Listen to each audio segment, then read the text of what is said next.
오늘은 계시록 2장 18절 이하의 말씀을 통해서 이세벨을 용납한 두아디라 교회라고 하는 제목을 통해 우리가 은혜를 나누고자 합니다. 하나님의 은혜가 모두 위에 충만히 마시길 주님의 이름으로 축원합니다. 우리 옆 사람을 보면서 인사 한번 하시길 원합니다. 끝까지 믿음으로 승리합시다. 끝까지 믿음으로 승리합시다. 잘하셨어요. 오랜만에 계시록 공부를 합니다. 7교회 에서보 두사빌라. 에서보 씨가 두사빌라에 숙박을 했다라고 하는 첫 글자만 하면은 7교회를 이제 잘 아신다, 그렇게 말씀을 드렸습니다. 오늘은 소아시아 7교회 중에 4번째 교회가 됩니다. 두아디라 교회에 대해서 우리가 성경을 공부하면서 말씀을 나누는 시간을 갖도록 하겠습니다. 사실 두아디라 교회는 다른 6교회에 비해서 지역이 좁아요. 그러다 보니까는 교회도 작습니다. 그럼에도 예수님은 이 교회를 향해서 메시지는 또 가장 많아요. 12구절이나 됩니다. 그것은 그만큼 두아디라 교회를 사랑하시면서 또 하실 말씀이 많으시다 라고 하는 그런 의미가 되는 것입니다. 이런 교회에 우리가 공부하기 위해서 배경을 먼저, 도시적인 특징을 먼저 살펴보면 두아디라 지역은 지난 바로 전에 우리가 배웠던 서머나 지역에서 동남쪽으로 한 55km 정도 떨어진 내륙지방에 있습니다. 우리나라로 보면은 충청북도 이런 지역적인 특성을 가지고 있는 그런 지역인데, 말씀드렸다시피 지역이 좁습니다. 작아요. 그런 지역이 되는 겁니다. 처음에 이 두아디라 도시의 시작이 어떻게 되었냐면, 알렉산더 대왕에게는 4명의 아주 충성스러운 신하가 있어요. 그 중에 이제 셀루커스 니카토라고 하는 그런 신하가 있는데, 그 신하에 의해서 건설된 도시가 두아디라 도시예요. 그런데 이름은 누구를 통해서 누구의 이름을 붙였냐면은 그 셀루커스 니카토의 딸의 이름이 두아디라입니다. 그 두아디라 딸의 이름을 붙인 도시가 바로 이 도시의 이름이에요. 그 위에 소아시아 수도인 버가모가 이제 지난번에 말씀드렸다시피 소아시아의 수도격이다, 이렇게 말씀을 드린 적이 있어요. 이 도시에 이제 지켜주기 위해서 군사들을 어디에 많이 주둔을 시켰냐면은 이 두아디라에 주둔을 많이 시켜서 두아디라 도시가 군사적인 면모를 갖추게 되기도 했습니다. 뿐만 아니라 이 두아디라 도시는 산업이 굉장히 많이 발달을 했어요. 그래서 이 두아디라 도시는 기능공들이, 숙련공들이 굉장히 많은 도시입니다. 그러면 어떤 산업이 많이 발달을 했냐면은 두 가지입니다. 하나는 세공업이 많이 발달을 했고, 다른 하나는 직조와 염료가 많이 발달을 해서 옷감 장사가 굉장히 유명했던 곳이 이 두아디라 도시예요. 이 두아디라 도시는 양모가 굉장히 많이 있어요. 세마포가 굉장히 유명했던 도시가 바로 이 두아디라 도시입니다. 참고적으로 이 두아디라 도시의 옷감, 이렇게 얘기를 하면은 알만한 사람이 한 명 있는데, 두아디라 도시 출신 중에 여성 사업가가 한 명 있습니다. 사도행전에도 나오는데 자주빛 옷감 장사 루디아가 바로 이곳 출신입니다. 그래서 이 루디아가 나중에 마게도냐 지역, 빌립보 지역까지 이제 진출해서 그 빌립보 교회의 초대 멤버가 되는 거예요. 그 초대 멤버가 됐던 루디아가 바로 어디 출신이냐면 자주빛 옷감 장사인 이 사람이 바로 두아디라 출신이었다 라고 하는 걸 여러분 참고적으로 알아두시면 되는 겁니다. 자, 이렇게 보면은 이 두아드라 도시는 어떠냐면 군사적으로도 보호받고 그리고 특별히 산업, 상업이 발달이 되어서 굉장히 여유로워요. 두아드라 지역은 굉장히 사람들이 여유롭게 이제 살아갔던 사람들이 이 지역 사람들이다 이렇게 생각해 보시면 되는 겁니다. 그런데 이 두아드라 도시에서 모든 것을 이렇게 여유있게 누리고 즐기기 위해서는 조건이 있는 겁니다. 무슨 조건이 있을까요? 산업이 발달되었기 때문에 우리가 두 번째 교회를 배운 교회가 뭐냐면 서머나 교회에서 공부했던 것처럼 모든 상인들, 모든 기능공들은 일종의 상인조합에 가입이 되어야 돼요. 그 상인조합이 뭐라고 했나요? 길드 상인조합에 여기도 가입이 되어야 한다는 겁니다. 그런데 이 길드 상인조합, 그것에 가입이 되어야만 멤버십이 주어지는 거예요. 이제 모든 경제활동을 할 수 있는 이제 회원권이 있어야만 이제 모든 경제활동을 할 수가 있는 거예요. 그래서 상거래를 할 수 있는 겁니다. 그곳 안에서 상거래를 다 할 수가 있게 되어 있다는 거예요. 근데 그 지역이 좁다고 그래서요. 근데 그것이 있어야만 상거래를 할 수 있는 거예요. 쉽게 말씀드려서 그 멤버십, 그 길드의 상회원권이 있어야만 먹고 사는 거예요.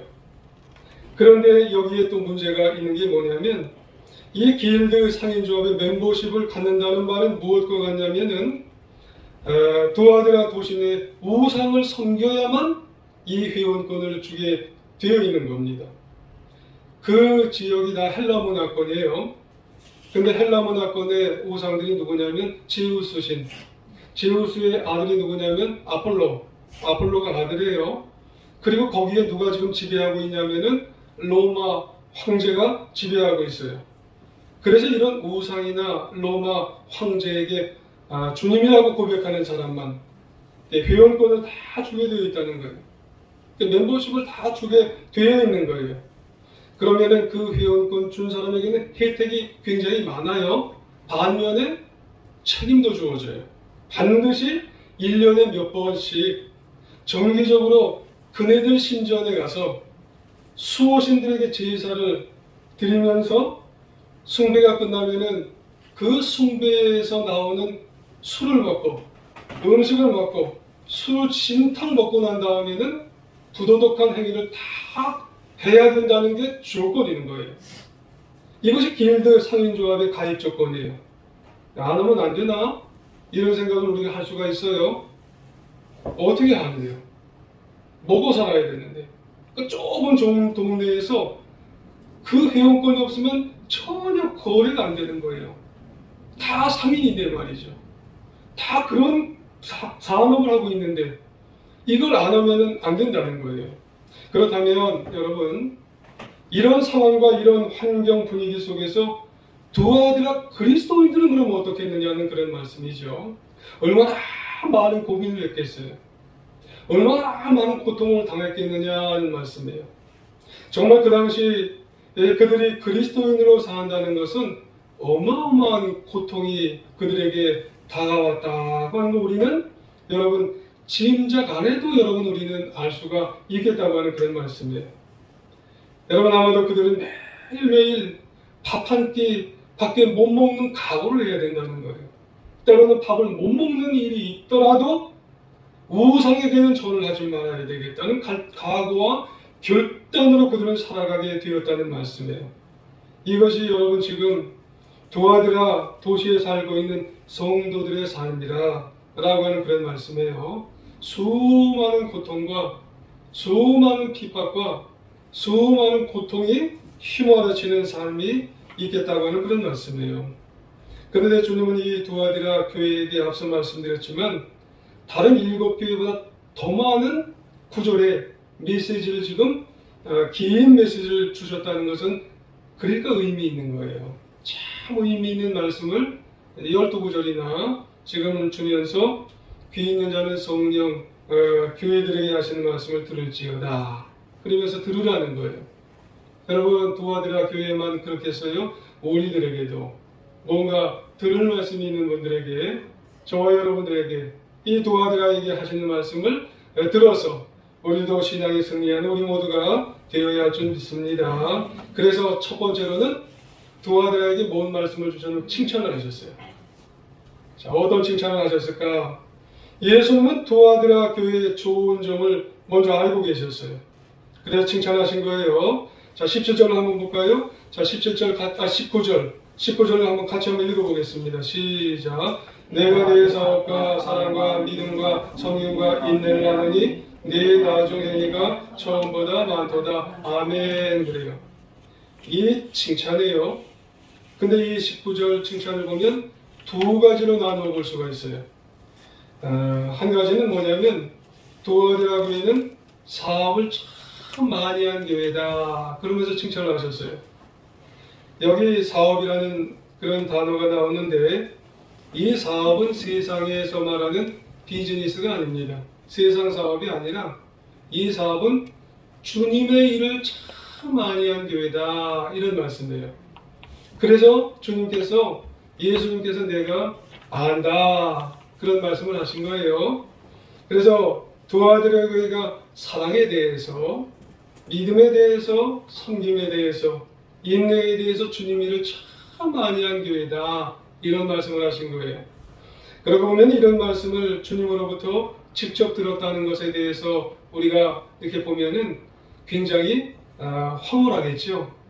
주님이 직접 우리를 통해서 이렇게 정말 인정하시고 칭찬을 하셨구나. 이러면 너무너무나 굉장히 황홀한 마음이 들 거예요. 그러면 우리가 알 수 있는 것은 교회에는 이 일을 할 때에 어떤 마음을 가져야 되냐면은 어떤 욕심을 가지고 또 자랑하려고 하는 마음을 가지고 또 경쟁심을 가지고 이런 일을 하면 안 되겠구나 라고 하는 거 우리가 알 수 있는 거예요. 항상 이 교회에서 주님 일을 할 때는 사랑하는 마음이 있어야 돼요. 좀 믿음이 있어야 돼요. 그리고 서로 섬기는 마음이 있어야 되는 거예요. 그리고 때로는 인내해야 돼요. 때로 교회 일을 하다 보면 주님 일을 하다 보면 욕먹을 때도 있어요. 그래도 그런 마음을 가지고 일할 때 주님이 나를 칭찬해 주시더라 라고 하는 말씀이에요. 그리고 또 한 가지 칭찬이 있어요. 도아드라 교회는 처음보다 나중이 더 잘 되고 훌륭한 교회가 됐어요. 19절 하반부에 보면 그렇게 말씀하셨어요. 네 나중 행위가 처음보다 많도다. 아멘. 그래요. 사실 사랑하는 마음, 믿음의 마음, 섬기는 마음, 인내하는 마음을 가지고 우리가 할 수도 있어요. 근데 잠깐 동안 뜨거워질 수도 있어요. 근데 그것을 계속 유지한다고 하는 것은 여러분 어려울 수가 있어요. 그런데 도아드라 교회는 어떻다고 했어요? 나중이 처음보다 더 잘 됐어요. 훨씬 더 훌륭한 교회예요. 훨씬 더 나중이 더 잘 그런 열매를 맺은 그런 교회가 어느 교회예요? 도아드라 교회였다는 그런 말씀입니다. 우리가 앞서 처음에 배웠던 에베소 교회를 우리가 같이 배웠던 적이 있죠. 그때 에베소 교회가 가장 최대의 장점이 뭐였는 줄 아시죠? 사랑. 그렇죠. 사랑이었어요. 그런데 이 에베소 교회가 사랑을 가지고 처음에 잘 출발을 했는데 이 에베소 교회가 점점점 질리질리 하다가 첫사랑을 잃어버렸어요. 결국 주님 앞에 거의 버림받은 교회로 전락해버린 교회가 어느 교회냐면 바로 에베소 교회였어요. 처음보다도 더 못한 교회가 되어버렸다는 거예요. 반면에 도아드라 교회는 어떤 교회가 됐어요? 나중이 처음보다 더 좋은 교회, 더 훌륭한 교회, 더 지속적으로 잘해서 내면적인 가치를 풍성하게 했던 교회가 여러분 도아드라 교회예요. 그 가운데 에베소 교회와는 달리 사랑이에요. 도아드라 교회는 여러분 사랑이 더 정말 훌륭한 교회가 됐던 것은 어떤 것을 의미하냐면은 여러분 곤고한 영혼들에게 관심을 갖는 거예요. 여러분 외로운 영혼들에게 더 관심을 갖고 한 사람 한 사람에게 여러분 더 마음을 살피고 여러분 관심을 갖는 교회가 되어서 그래서 나중에 더 훌륭한 교회가 되었던 교회가 도아드라 교회가 되었다고 하는 그런 말씀입니다. 중심을 어디에 두느냐, 영혼에 관심을 두는 그런 교회가 두아디라 교회가 되었다는 그런 말씀입니다.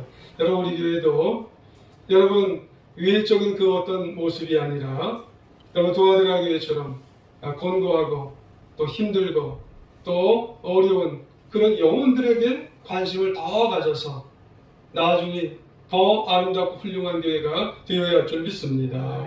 그렇습니다. 여러분, 이런 말이 있어요.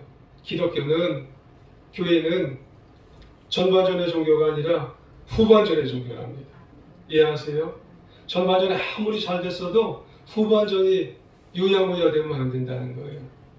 여러분, 전반전의 종교가 아니라 기독교는 후반전이 더 풍성하고 아름다운 교회가 되어야 할 줄 믿습니다. 바로 두아디라 교회가 그렇고 우리 교회가 그래야 될 줄 믿습니다. 나중에 더 풍성하고 나중에 더 아름다운 교회가 되어야 할 줄 믿습니다. 그러기 위해서 여러분, 교회는 성도는 청중이 되면 안 돼요. 그래 어디 한번 보자. 여러분, 관객이 되면 안 돼요. 어디 한번 해봐라. 그러면 안 된다는 거예요. 여러분, 교회가 대중화되어 갈수록 그렇다는 거예요. 여러분, 교회가 대형화되어 갈수록 그렇다는 거예요. 그렇다고 우리 교회가 대형화됐나요? 그건 아니에요. 이걸 달리 표현하면 여러분, 교회가 오래되어 갈수록 그런 거예요. 여러분, 교회가 5년 되고 여러분 10년 되고 13년 되고 15년 되고 점점점 오래 갈수록 여러분 위용을 강조하는 거예요. 여러분, 업적을 강조하고 일을 강조하고 어디 두고 보자, 어디 하는 거 보자, 이렇게 한다는 거예요. 여러분, 오래되어 갈수록. 그러다 보면 어리석은 성도는 어떠냐? 주님이 정말 칭찬한 영역이 뭔지 잃어버리고 살아간다는 거예요. 외형, 업적, 일, 두고 보자, 이런 것에 몰두하게 되면 형제와 정의 관계를 잃어버리는 거예요. 영혼의 사랑을 잃어버릴 때가 있다고 하는 말씀이에요. 그런데 중요한 게 뭐예요? 두아디라고의 이런 입장이 아니었다는 거죠. 여러분, 사람을 회복해야 된다는 말씀입니다. 사람을 살리는 것. 그래서 우리 모두도 아무개 성도님의 마음은 도대체 어떠실까? 집사님의 마음은 어떠실까? 권사님의 마음은 어떠실까? 장로님은 또 어떻게 생각하실까? 목사님, 사모님은 이런 모습 속에서 어떤 마음을 가질까? 이런 것들을 우리가 이제 생각할 때가 됐어요. 우리 13년이 됐는데 우리가 더 훌륭한 아름다운 나중에 더 귀한 교회가 되기 위해서는 우리가 영혼의 마음을 되돌아볼 줄 아는, 그러면은 두아디라 교회만이 아니라 제일 중요한 교회를 보실 때 주님이 우리를 칭찬해주고 그 칭찬을 받아서 우리가 정말 황홀한 마음으로 우리가 신앙생활하는 우리 모두가 될 줄 믿습니다. 그런데요, 이런 칭찬을 해주는 교회가 칭찬만 계속 해주면 좋으신데 주님이 갑작스럽게 이런 말씀을 하세요. 내가 네게 나무랄 게 있다는 거예요. 이거 책망을 하세요? 어떤 책망을 하실까요? 자, 20절 한번 보시겠습니다.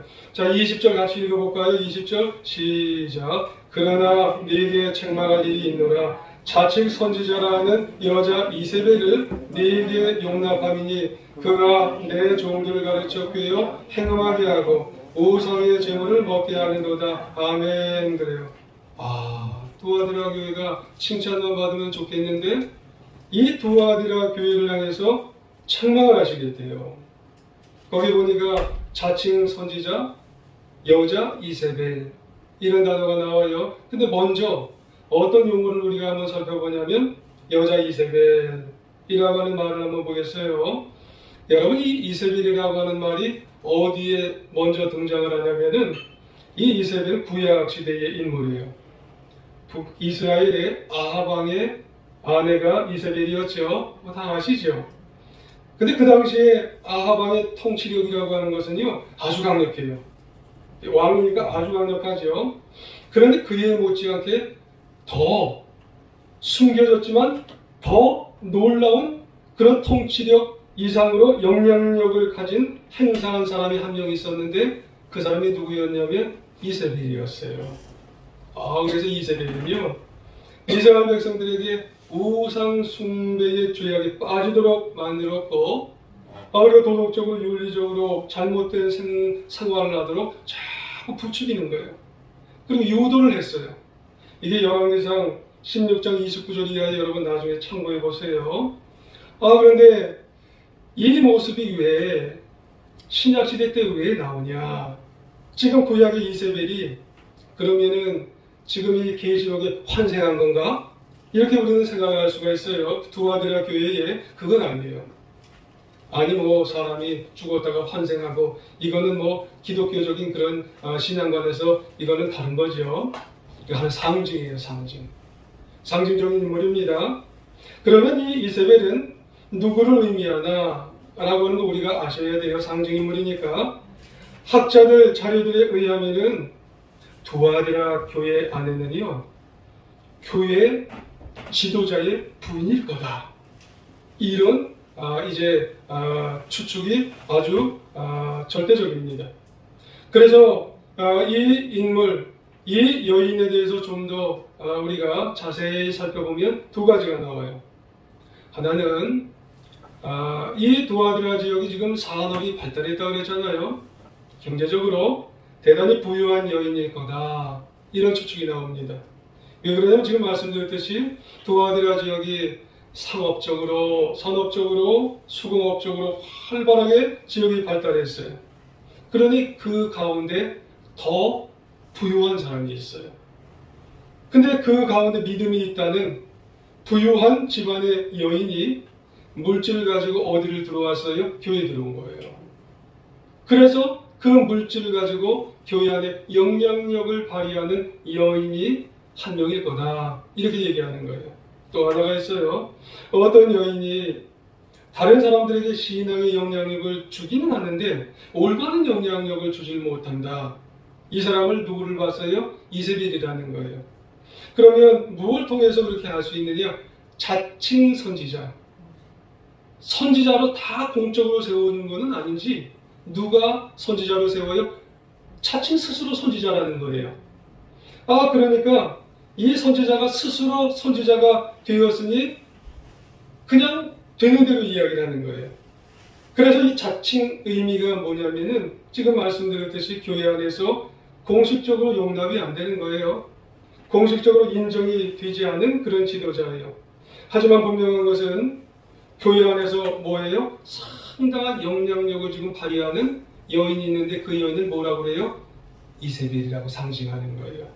그렇다면 과연 이 사람이 어떤 역할을 감당하게 되었느냐? 누굴까? 성경학자들이 좀 더 구체적으로 이제 살펴보았어요. 그 여인이 누구냐? 도대체 누구야? 두아드라 교회의 목회자의 부인. 이 한 가지고 또 한 가지는 뭐냐면 두아드라 교회 장로급 정도 되는 지도자의 부인. 그리고 또 한 가지는 그것도 아니면 상당한 이 권세를 가진 그런 이제 사람의 부인일 것이다 라고 하는 그런 거예요. 그러고 보면 방금 말씀드렸듯이 교회 안에서 공식적으로 인정이 안 돼요. 아니 목사의 부인이 무슨 이 직함이 있는 게 아니잖아요. 그렇잖아요. 예를 들어서 그런 거예요. 지금 조그마한 교회가 아니라 어떤 큰 교회, 지금도 대형 교회 가보면 사모님 하지만은 사모님이 뭐 직함 가졌나요? 그렇지만 사모님이 직함을 갖지는 않았지만 교회 안에서 부인이 직함을 갖지는 않았지만 영향력이 있는 거예요. 두아드라 교회에서 그런 부인들이 영향력이 있다. 이해가 되시죠? 여러분 이런 말이 있어요. 남편은 사단장인데 부인은 분단장이다 라고 하는 그런 말이 있어요. 지금 두아드라 교회 안에 있는 자칭 선지자인 이 여자, 이 이세벨이 그랬다는 거예요. 직함이 없는데 부인 이세벨이 군단장과 같이 교회 안에서 막 영향력을 휘두르고 있다고 하는 그런 말씀을 하게 되는 거예요. 그래서 교회는 때로 신앙 문제에 있어서 이 여자가, 이 이세벨과 같은 여자가 신비적이고 초월적인 주장을 하고 있다는 거예요. 예를 들자면 이런 겁니다. 조금은 극단적인 예일 수 있지만은 영향력이 있는 여자가 공개석상에서, 여러분 우리가 공개석상에서 이야기하는 걸 참 이게 조심스럽게 이야기해야 된다는 걸 알 수 있어요. 이 이세벨과 같은 영향력 있는 이런 부인, 이런 여자가, 이세벨과 같은 여자가 이런 얘기를 했대요. 이게 자료에 보니까 내가 말이야, 기도해 보니까 하나님 말씀하셨어. 무슨 말씀을 하냐면, 이 교회에서 담임 목사, 그리고 이 교회에서 어떤 사람을 미워하는 사람이 한 명 내가 봤어. 하나님이 얘기하셨어. 하나님이 그걸 보고 참 마음이 아파하시더라. 하나님이 눈물을 흘리시더라.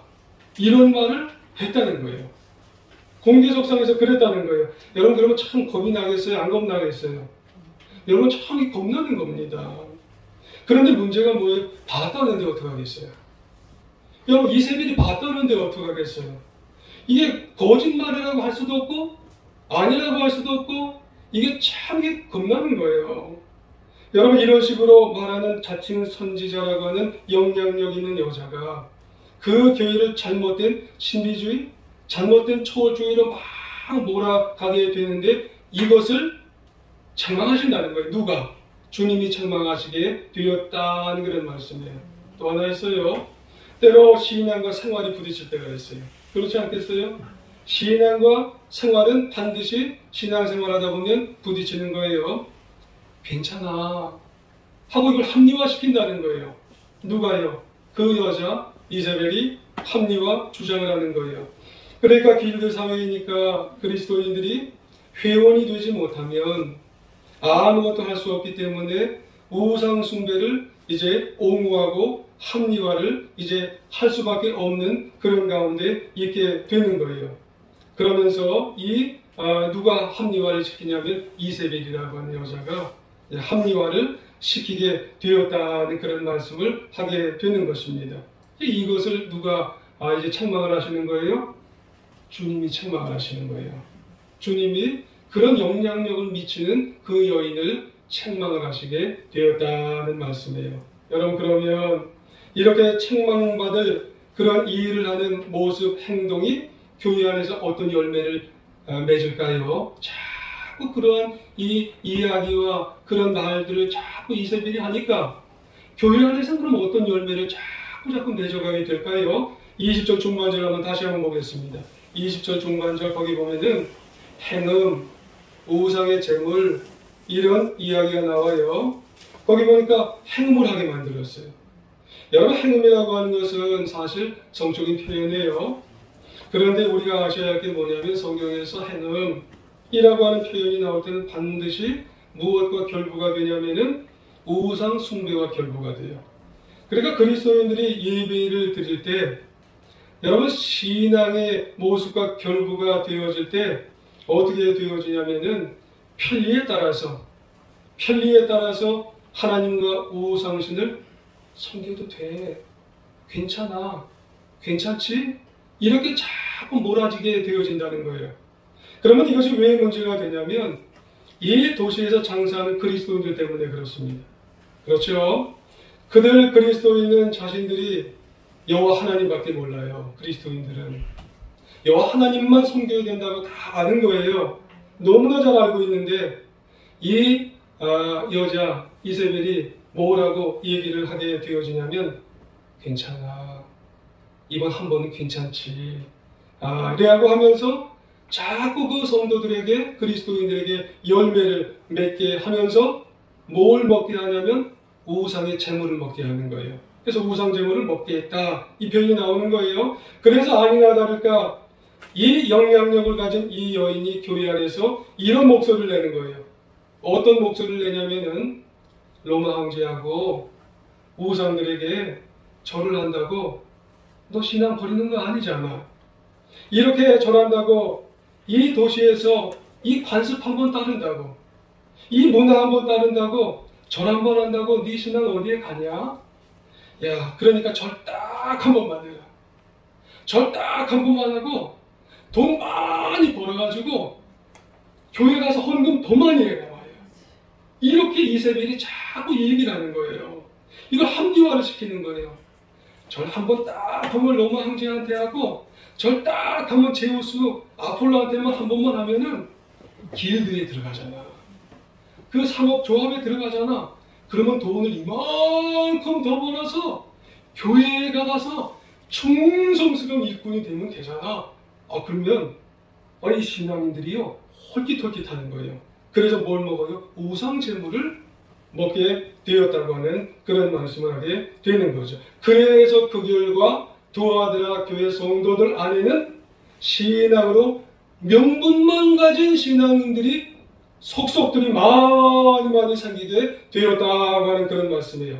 그래, 우상제물 한 번만 먹지 뭐. 그러고 나서 먹고 마시고 그리고 살아가는 명분적인 크리스찬이 많이 생겨지게 되었다고 하는 말씀이에요. 그러면 여러분, 저와 여러분이 여기서 생각해 볼 게 있겠지요? 여러분이 두아드라 교회의 모습이 2000년 전에 그 당시에 그분들만의 모습일까요? 오늘 우리들도 마찬가지예요. 오늘 2000년 이후에 우리들의 인생 속에 아마 더 만모니즘이 더 팽배할 거 아닐까요? 더 이윤을 추구하고 더 이익을 추구하고 그러다 보면은 우리 인생 속에 더 수단과 더 여러 가지 방법을 가리지 않고 살아가는 그런 사고방식이요. 2000년 전에 두아드라 교회만이 아니에요. 2022년을 살아가는 우리들에게도 이런 마음이 우리에게도 있을 수가 있겠다고 하는 말씀이에요. 때로 우리가 직장인이면 영업을 뛸 때, 때로 우리가 사업을 하면은 장사를 할 때, 그에 우리가 인간적인 관계, 크고 작은 여러 가지 이익에 우리가 봉착하게 되어지면 그 순간에 딱 우리가 앞에 서게 되면은 우리는 때때로 그런 생각을 할 때도 있지 않을까요? 그래, 내가 요번만큼은 내가 그리스도인이라는 생각을 좀 내려놓자. 아니면은 내가 너무 그리스도인이라는 생각을 좀 고집하지 말자. 아니야, 나라고 뭐 유별나는 거 있나? 나라고 뭐 유별나게 그리스도인이라고 살아갈 거 있나? 다 저렇게 살아가는데 뭐 양심을 요것만 내려놓자 말이야. 한 번만 내려놓지 뭐. 한 번만 내려놓지. 이렇게 생각하게 되면 두아드라 교회에 그 이세벨에게 한 번만 하고 저랑 그 사람들과 뭐가 다르겠느냐고 하는 그런 말씀이에요. 거기에 저도 들어가요. 여러분은 어떠신가요? 여러분, 이것이 이세벨이 나온 딜레마입니다. 여러분, 하나님께 바른 신앙을 가지고 살아갈까? 아니면은 딱 한 번만 남들도 뭐 다 그러고 살더만. 여러분, 이것이 우리의 인생의 딜레마 속에서 우리가 중간에서 우리가 살아가는 우리의 모습이에요. 문제는 하나님과의 바른 관계는 급하지 않아요. 반면에 당장 눈앞에 있는 현실적이고 감각적인 것이 급해 보이기 때문에 우리의 모습은 조금씩 변질돼가고 우리의 모습은 조금씩 부패되어가는 모습이 우리 가운데 있지 않나 우리가 되돌아보아야 할 줄 믿습니다. 그래서 주님께서 이세벨을 따르는 두아드라 교회를 향해서 경고하세요. 회개하라고. 그런데 회개할 기회를 놓쳐버렸어요. 그래서 심판받지요. 22절, 23절에 보면 중간중간 제가 읽어드리면 세 가지의 심판을 받아요. 침상에 던질 거요, 환난 가운데 던질 것이고 그의 자녀를 죽일 것입니다. 세 가지를 받습니다. 침상에 던지겠다는 말이 뭐예요? 병 걸린다는 거예요. 그냥 일상적인 병이 아니라 감기 정도의 병이 아니라 침상에 몸져 눕는 병이라는 거예요. 환난 가운데 던지겠다는 말이 뭐예요? 환난이 기다린다는 거예요. 엄청난 환난이 기다리겠다는 거예요.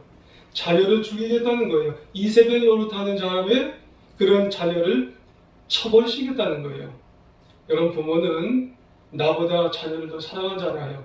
이세벨 노릇하는 자녀를 치시겠다. 한마디로 이세벨의 사상과 행위를 회개하는데 회개하지 않는 사람은 결국 심판을 당하게 되어진다는 그런 말씀을 하게 되는 거예요. 근데 주님은 그럼에도 불구하고 주님은 잊지 아니하시고 약속을 우리에게 또 주세요. 두아드라 이 교회에게 약속을 주셨는데 누구에게 약속을 주셨냐면 그 교회 가운데 끝까지 거룩함을 지킨 믿음의 자녀가 있어요. 그 자녀에게 두 가지 약속을 주셨습니다. 할렐루야. 26, 27, 28, 26절부터 같이 읽어볼게요. 시작. 이기는 자와 끝까지 내 일을 지키는 그에게 만국을 다스리는 권세를 주리니 그가 철장을 가지고 그들을 다스려 질그릇 깨뜨리는 것과 같이 하리라. 나도 내 아버지께 받은 것이 그러하니라. 내가 또 그에게 새벽별을 주리라. 아멘. 그래요. 두 가지죠. 만국을 다스리는 권세. 헬라어로 권세는 엑수시아, 지배권, 통치권을 주시게 되는데 주님의 말씀을 지키면서 악에게 굴복하지 않고 끝까지 승리한 자에게 여러분 권세, 통치권을, 지배권을 주시게 된다는 말씀이에요. 새벽별. 여러분 새벽별도 주세요. 신앙의 최후 승리를 지키는 자에게 영광과 위엄을 주시는데 여러분 영적으로 보면 예수 그리스도를 우리에게 주시는 줄 믿습니다. 여러분 찬송가에도 그러잖아요. 주는 저산 밑에 백화 빛나는 새벽별. 주님이 새벽별이세요. 할렐루야. 여러분 그 새벽별, 광명한 새벽별을 끝까지 지키는, 신앙을 지키는 우리 이 새벽별을 지켜서 인생을 승리하시길 주의 이름으로 축원합니다. 78세기에 독일 조각가 요한 하이니 다네커라고 하는 사람이 있었어요. 이분이 조각을 해도요 다 모든 게 그냥 우상만 조각하는 거예요. 그러다가 어느 날 마음이 뜨거워져서 예수님을 좀 조각했으면 좋겠다 그랬어요. 2년 동안 예수님을 조각했답니다. 그리고 자기가 잘 아는 소녀에게 조각상을 보여줬어요. 근데 이 조각상이 뭐냐고 그래요. 이 소녀가 이 조각상을 못 알아보는 거예요. 그러니까 그의 삶에, 그의 마음에 정말 예수님을 정말 흠모하지 못하고 정말 가슴 속에 예수님이 없는 사람이 조각하면은 그 조각이 예수님이 안 나타나는 거예요. 그래서 6년이나 걸쳐서 새로운 그리스도상을 정말 간절한 마음으로 마음에 있는 것을 혼신을 다해서 조각했어요. 보여줬어요, 소녀에게. 그러니까 그 소녀가 한마디로 예수 그리스도시군요 그랬답니다. 그때 다네커가 눈물을 흘렸어요. 그 이후에 얼마 있다가 나폴레옹 황제가 황제가 얘기하면 다 해야 되잖아요. 그때 황제가 나폴레옹이 그에게 비너스상을 하나 조각해달라고 부탁을 했는데 그때 다네커가 이런 말을 한 것이 유명했어요. 나의 주님 예수 그리스도를 조각한 이 손으로 나는 더 이상 이방 신상을 조각하지 않겠습니다. 이 손을 더럽힐 수 없습니다. 이 말을 했답니다. 왜요? 예수님이 나의 모든 것이기 때문에. 예수님 한 분이 사랑이요 소망이요 그 무엇과도 바꿀 수 없는 인생 전체이기 때문에 그런 줄 믿습니다. 여러분 우리에게 있는 이 신앙, 나를 생명으로 이끌어 주시는 예수 그리스도, 이분을 통해서 이제는 정말로 우리의 인생을 승리하는 대로 나아가시길 부탁을 드리겠습니다. 아무쪼록 오늘 도와드리는 교회를 통해서 자칭 선지자인 이세벨을 통해 미혹받았던 그리스도인들을 보면서 우리 어떤 마음을 가져야 될까요? 세상에 살지만 세상과 다르고 세상에 있지만 세상과 짝하지 않고 세상 속에 있지만 세상과는 구별이 되어서 당당히 그리스도인으로 남은 인생 승리하며 영생의 축복을 받는 우리 모두가 다 되시기를 간절히 주의 이름으로 축원합니다.